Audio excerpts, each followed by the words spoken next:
Hello students, Calicut University 3rd semester major paper ആയ Language in Actionലെ Unit 1 Language Praxis ആണെന്ന് നോക്കാൻ പോകുന്നത്. ചാപ്റ്ററിൻ്റെ പേരിന് എന്താണ്? Language praxis. എന്താണ് ലാംഗ്വേജ് പ്രാക്സിസ്? ലാംഗ്വേജ് എന്ന് പറയുന്നത് എന്താ? ഭാഷ എന്നല്ലേ. പ്രാക്സിസ് എന്ന് പറയുന്നത് എന്താ? പ്രയോഗം. അപ്പോൾ ലാംഗ്വേജ് പ്രാക്സിസ് എന്ന് പറയുന്നത് എന്താ? ഭാഷാ പ്രയോഗം. So, language praxis means the practical use or application of languages, especially in real-life situations. Language praxis refers to the integration of reflective thought and practical actions in the use, teaching and study of language. Language praxis എന്ന് പറയുന്നത് എന്താണ്? It is a process, അല്ലേ? It refers to the integrations. Integration means combining. Reflective തോട്ടും practical ആക്ഷനും combine ചെയ്തു വരുന്നത്. Reflective thought which means deep thinking and practical actions like real world practices എന്നിവയൊക്കെ ലാംഗ്വേജിൻ്റെ യൂസിൽ ലൈക്ക് ടീച്ചിങ്ങിൽ സ്റ്റഡിയിലൊക്കെ കൊണ്ടുവരുന്നതിനെ സൂചിപ്പിക്കുന്നതാണ് ലാംഗ്വേജ് പ്രാക്സിസ് എന്ന് പറയുന്നത്. Rooted in the critical pedagogy of Paulo Freire, praxis is understood as the dialectical relationship between reflection and action oriented towards social transformation. Rooted in the critical pedagogy of Paulo Freire. Paulo Freire എന്ന് പറയുന്നത് ആരാ?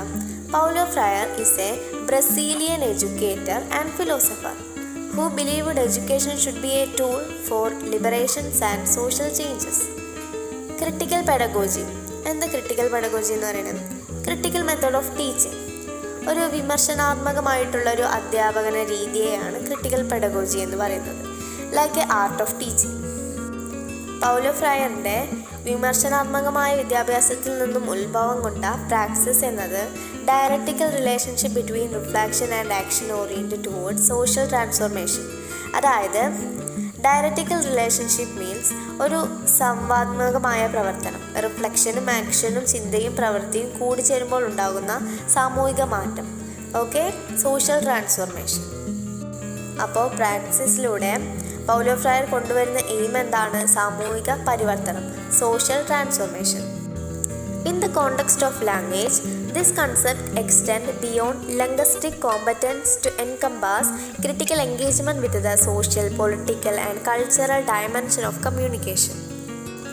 In the context of language, this concept extends beyond linguistic. ഭാഷാപരമായിട്ടുള്ള എബിലിറ്റിയാണ് ഇവിടെ പറയുന്നത്. To എൻകംപാസ് means മുഴുവനായിട്ടും ഉൾക്കൊള്ളിക്കുക. Critical engagement വിമർശനാത്മകമായ പങ്കാളിത്തം. Socially, politically and culturally കമ്മ്യൂണിക്കേഷൻ്റെ എല്ലാ ഘടകങ്ങളും ഉൾക്കൊള്ളിക്കണം എന്നാണ് പറയുന്നത്. അതായത് ഭാഷ പഠിക്കുമ്പോഴും ഉപയോഗിക്കുമ്പോഴും അതിൻ്റെ സാമൂഹിക, രാഷ്ട്രീയ, സാംസ്കാരിക പശ്ചാത്തലങ്ങളെയും പരിഗണിച്ച് വേണം ചെയ്യാനെന്നാണ് പറയുന്നത്. Unlike traditional models of language acquisition, അതായത് പരമ്പരാഗത ഭാഷാ പഠന രീതികളിൽ നിന്ന് വ്യത്യസ്തമായി, അക്വസിഷൻ മീൻസ് നമ്മൾ പഠിച്ചെടുക്കുന്നതിനെയാണ് അക്വസിഷൻ എന്ന് പറയുന്നത്. Which prioritise memorisation and grammatical precision means they focus more on remembering words and using grammar perfectly. Grammar perfect ആവാൻ വേണ്ടിയിട്ടും വേർഡ്സ് റിമെമ്പർ ചെയ്തെടുക്കാൻ വേണ്ടിയിട്ടാണ് ഇവർ കൂടുതൽ ഫോക്കസ് ചെയ്യുന്നത്. A praxis-oriented perspective foregrounds language as a socially embedded and ideologically charged practice. ഇനി ഇവിടെ പ്രാക്സിസിൻ്റെ കേസിൽ റിയൽ ലൈഫിലുള്ള ലാംഗ്വേജാണ് യൂസ് ചെയ്യുക. Which means language in action. Socially embedded means സാമൂഹികമായി ചേരുന്ന, എംബഡഡ് മീൻസ് ചേരുന്ന, ഐഡിയോളജിക്കലി ചാർജഡ് മീൻസ് ഫില്ലിടുന്നതാണ്. ഒരു വിശ്വാസം ലൈക്ക് പൊളിറ്റിക്കലി, കൾച്ചറലി ഒക്കെ ആയിട്ടുള്ള ഒരു വിശ്വാസം കൊണ്ട് ഫില്ലഡ് ആയിരിക്കുമെന്നാണ് പറയുന്നത്. This conceptualisation challenges assumption of linguistic neutrality, positing instead that language both reflect and reproduce existing power structure. അതായത് ഈ ആശയാവത്കരണം ചലഞ്ചസ് ചെയ്യുന്നത് എന്തിനെയാണ്? ലിംഗ്വിസ്റ്റിക് ന്യൂട്രാലിറ്റി മീൻസ് ഭാഷാ നിഷ്പക്ഷത, ഒരു പക്ഷവുമില്ലാത്ത എല്ലാവരുടെയും ആശയങ്ങൾ തുല്യമായിട്ട് കാണുന്നതിനെയാണ് പറയുന്നത്. അസംഷൻ എന്ന് പറയുന്നത് ആ ഒരു ധാരണയെയാണ് പറയുന്നത്. പോസിറ്റിംഗ് മീൻസ് സജസ്റ്റ് ചെയ്യുക, മുന്നോട്ട് വയ്ക്കുന്നത്. ലാംഗ്വേജ് എക്സിസ്റ്റിംഗ് പവർ നിലവിലുള്ള അധികാരത്തെ പ്രതിഫലിക്കുകയും റിഫ്ലക്റ്റ് എന്ന് പറയുന്നത് പ്രതിഫലിക്കാം. ദെൻ റിപ്രൊഡ്യൂസ് എന്ന് പറയുന്നത് ആവർത്തിക്കുകയും ചെയ്യുന്നു എന്ന് പറയുന്നത്. Through contextually grounded practices such as dialogue, narrative exchange, and collaborative inquiry, speakers emerge not as a passive recipients of linguistic norms, but as active co-constructors of meaning. Grounded practices ഏതൊക്കെയാണ്? Dialogue, narrative exchange, collaborative inquiry. Collaborative inquiry means, collab means സഹകരണം, enquiry means അന്വേഷണം. അപ്പോൾ എന്താ? സഹകരണാത്മകമായ അന്വേഷണം എന്നാണ് ഇതിന് meaning. Speakers emerge not as a passive recipient means പ്രതികരണമില്ലാത്ത ഏറ്റുവാങ്ങൽ. ലിംഗ്വിസ്റ്റിക് നോംസ് എന്ന് പറഞ്ഞാൽ എന്താ? ഭാഷാ മാനദണ്ഡങ്ങൾ. എന്താ ഇവിടെ പറയുന്നത്? ഭാഷയുടെ മാനദണ്ഡങ്ങൾ അലസമായി ഉപയോഗിക്കുന്നവർ ആവരുത് എന്നാണ്. പകരം എങ്ങനെയാണ് ആവേണ്ടത്? ആക്റ്റീവ് കൺസ്ട്രക്റ്റേഴ്സ്, ഭാഷ ഉപയോഗിച്ചുകൊണ്ട് തന്നെ പുതിയ അർത്ഥങ്ങൾ സൃഷ്ടിക്കുന്നവരാവണം എന്നാണ് പറയുന്നത്.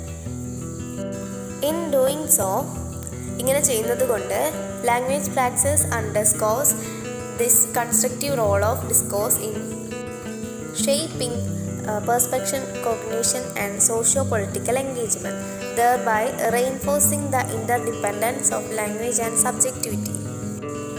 അതായത് ഇങ്ങനെ ചെയ്തുകൊണ്ട് ഭാഷാ പ്രവർത്തനം കോൺസ്റ്റിറ്റ്യൂട്ട് റോൾ എന്ന് പറയുന്നത് എന്താ? നിർമ്മാണ പങ്ക്. അറിവ്, ചിന്തകൾ, സാമൂഹിക രാഷ്ട്രീയ പങ്കാളിത്തം എന്നിവ കൺസ്ട്രക്റ്റ് ചെയ്യുന്നതിൻ്റെ കൂടുതൽ ഇമ്പോർട്ടൻസ് കൊടുക്കും. ഇതിലൂടെ ഭാഷയും വ്യക്തിഗതമായ അറിവുകളും ഒക്കെ റെയിൻഫോഴ്സിംഗ് മീൻസ് ശക്തിപ്പെടുത്തുന്നു എന്ന് പറയുന്നത്. In pedagogical context, the integration of language praxis necessitates a shift from prescriptive decontextualized instruction towards more critical, participatory and interaction-driven learning environments. അതായത് pedagogical context means in the field of teaching and learning, we should focus more on real communication and students' involvement. Decontextualized means context based അല്ലാത്തതുമായിട്ടുള്ള കാര്യങ്ങൾ means real life communication ഒക്കെ നെസസേറ്റ്സ് ഉറപ്പുവരുത്തണം എന്നാണ് പറയുന്നത്. It encourages learners to interrogate texts, discursive practices and communicative act as socially situated phenomena rather than isolated linguistic forms. Means we start questioning. Interrogate texts means we start questioning, which means we have doubts. Discursive practices, writing or communicating ഒക്കെ ആളുകൾ അത് മനസ്സിലാക്കാനും connected ആവാനും സഹായിക്കും. And communicative act as socially situated phenomenon rather than isolated linguistic forms. എന്താണ് ഉദ്ദേശിക്കുന്നത്? Communication is not just about words or grammar. It is about how we use language with others in real life social situations, at home, school work, etc. അതായത് ഭാഷ ആശയവിനിമയ പ്രവർത്തനങ്ങളെ isolated means ഒറ്റപ്പെട്ട ഭാഷാരൂപമായി കാണുന്നത് ഒഴിവാക്കിയിട്ട് സാമൂഹികപരമായിട്ട്, അതായത് റിയൽ ലൈഫിൽ ഉപയോഗിക്കുന്ന രീതിയിലാവണം എന്നാണ് പറയുന്നത്. As both methodological framework and philosophical stance, language praxis fosters critical consciousness and communicative agency, repositioning language education as a transformative and justice-oriented endeavor. Methodological means ഒരു മെത്തേഡ് സ്റ്റഡി ആണ് പറയുന്നത് അല്ലേ, the way to teach or study. And philosophical stance means a view about how language shape thinking and society. Critical consciousness means thinking critically and communicative agency. ഭാഷാപ്രവർത്തനം വിമർശനാത്മകമായ ബോധവും ആശയവിനിമയ ശേഷിയും വളർത്തുന്നു എന്നാണ് പറയുന്നത്. Repositioning language education as a transformative and justice-oriented endeavor. അതായത് ഇത് language ടീച്ചിങ്ങിനെ അതിൻ്റെ പർപ്പസിനെ shift ചെയ്യുകയാണ്. മീൻസ് ഗ്രാമർ, വൊക്കാബുലറി അതിൽ നിന്നും മാറ്റി ജസ്റ്റിസ് ഓറിയൻറ്റഡ് എൻഡിവിയർ മീൻസ് ശ്രമം, ജസ്റ്റിസ് ഓറിയൻറ്റഡ് ശ്രമമായി തീർക്കുന്നു എന്നാണ് പറയുന്നത്. which means a way to change society. Such an approach aligns language learning with the broader educational goals of empowerment, equity, and democratic participation, challenging the view of language education as a merely technical or apolitical. അതായത് ഇത്തരം സമീപനം ഭാഷാ പഠനത്തെ വിദ്യാഭ്യാസത്തിലെ വിശാലമായ ലക്ഷ്യങ്ങൾ, ഏതൊക്കെ ഈ ലക്ഷ്യങ്ങൾ എന്ന് പറയുന്നത് എംപവർമെൻറ്റ്, ഇക്വിറ്റി, ഡെമോക്രാറ്റിക് പാർട്ടിസിപ്പേഷൻ എന്നിവയിലൊക്കെ കൂടുതൽ അറിവ് കൊടുക്കുന്നു. Challenging, apolitical. ഈ മെത്തേഡിൽ ക്വസ്റ്റ്യൻ ചെയ്യുകയാണ്. Language teaching is only about rules, grammar or neutral knowledge ഒക്കെ ആണോ, with no connection to power or society? ഈ ഒരു ക്വസ്റ്റ്യൻ ആണ് ഇതിൽ കൊണ്ടുവരുന്നത്. The view of language education as merely technical or apolitical എന്ന് പറയുന്നത് ഇതാണ്.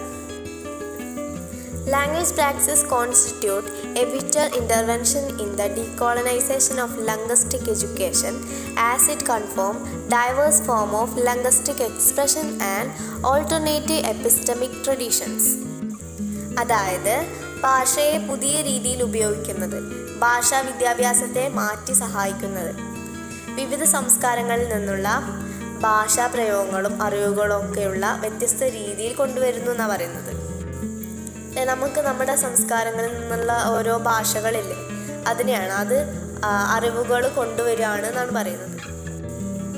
അല്ലാതെ ഒരു ഗ്രാമർ ഫോക്കസ് ചെയ്തിട്ടുള്ള ഒരു ലാംഗ്വേജ് അല്ല കൊണ്ടുവരേണ്ടത് എന്നാണ് ഇവിടെ പറയുന്നത്. A praxis based approach disrupt this hegemonic framework by legitimizing the socio-cultural and epistemological value of all language varieties. അതായത് എല്ലാ ഭാഷാരൂപങ്ങൾക്കും അതിൻ്റെ സ്വന്തം മൂല്യവും അറിവും ഉണ്ടെന്ന് അംഗീകരിക്കുക. പ്രാക്സിസിലൂടെ ഈ പഴയ പ്രബലമായ ഭാഷകളെയൊക്കെ ചോദ്യം ചെയ്യുകയാണ് ഇവിടെ. Have cultural and knowledgeable value, അതാണ് ഇവിടെ ഉദ്ദേശിക്കുന്നത്. Through sustained dialogic engagement and critical self-reflection, language praxis enables individuals and communities to reclaim their linguistic identities and resist the assimilative pressure of dominant language regimes. അതായത് നമ്മുടെ സ്വന്തം ഭാഷയിൽ സംസാരിക്കാനും think ചെയ്യാനുമുള്ള ആ ഒരു എബിലിറ്റിയിലെ നമ്മൾ മറ്റു ഭാഷകൾ സംസാരിക്കുമ്പോൾ തിങ്ക് ചെയ്യുമ്പോഴും ഒക്കെ നമുക്കത് കിട്ടണമെന്നില്ല. നമ്മുടെ സ്വന്തം ഭാഷയാകുമ്പോൾ നമുക്ക് മോർ ഈസിയർ ആണ്. അത് പറയുമ്പോഴും നമുക്ക് തിങ്ക് ചെയ്യുമ്പോഴും മോർ ഈസിയർ ആവും അല്ലേ. നമ്മളിപ്പോൾ ഏത് നാട്ടിലാണെങ്കിലും ഏത് ലാംഗ്വേജ് സംസാരിക്കുന്ന ആളാണെന്ന് പറഞ്ഞാലും നമ്മൾ സ്വപ്നം കാണുന്നത് നമ്മുടെ മാതൃഭാഷയിലല്ലേ. അതാണ് ഇവിടെ സൂചിപ്പിക്കുന്നത്. It promotes inclusive and equitable language education while contributing meaningfully to broader project of cultural affirmation, epistemic justice and social transformation. It means support a fair and respectful way of teaching language that include everyone. കൂടാതെ സംസ്കാരങ്ങളെ മാനിക്കുകയും വിവിധ അറിവ് രീതികളെ അംഗീകരിക്കുകയും സമൂഹത്തിൽ നല്ല മാറ്റങ്ങൾ ഉണ്ടാക്കുകയും ചെയ്യുന്നു എന്നാണ് പറയുന്നത്. ഓക്കെ, അപ്പോൾ ഇന്ന് നമ്മൾ ലാംഗ്വേജ് പ്രാക്സിസ് എന്താണ് എന്നാണ് വിശദമായിട്ട് നമ്മളിപ്പോൾ പഠിച്ചത്. ഈ ലാംഗ്വേജ് പ്രാക്സിസിലൂടെ പൗലോ ഫ്രയർ കൊണ്ടുവരുന്ന എയിം എന്താണ് എന്നൊക്കെ നമ്മൾ പഠിച്ചു അല്ലേ. സോഷ്യൽ ട്രാൻസ്ഫോർമേഷനൊക്കെ നമ്മൾ പഠിച്ച കാര്യമാണ്. The role of language in social practice and identity formation, അതുപോലെ തന്നെ the role of language in literature, media and policy documents ഒക്കെ നമ്മൾ അടുത്ത വീഡിയോയിൽ ചർച്ച ചെയ്യുന്നതായിരിക്കും.